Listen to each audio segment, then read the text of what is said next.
lagi ngomong-ngomong di solat Zuhur di mana maksudnya.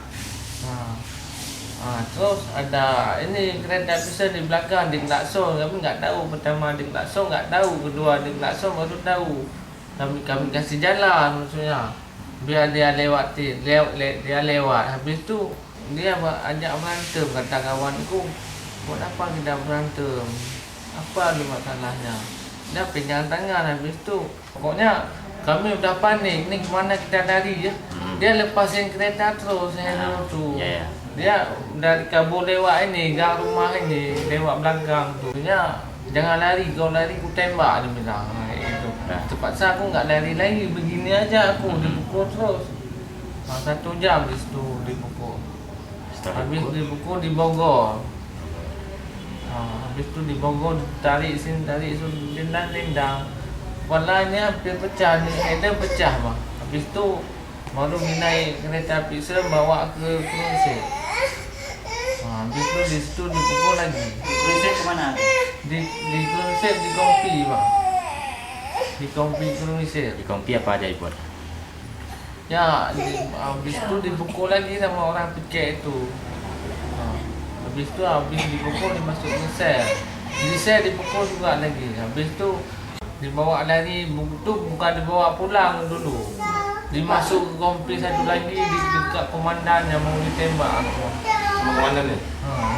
Udah yang pukul saya tu udah semua tu, udah berdiri semua. Aku duduk di sini komandan, di sini bangku aku. Ini penuh.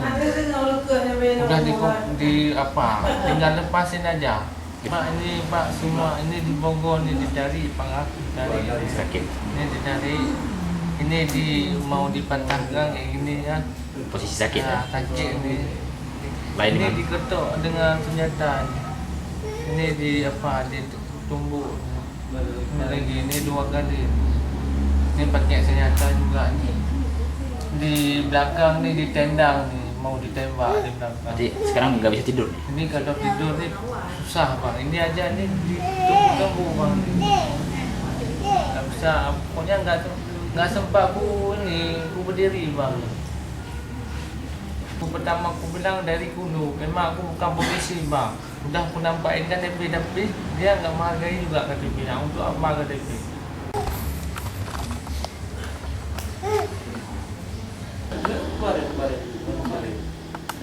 Jadi siang makan. Kalau di jam berapa? Jam. Televisum.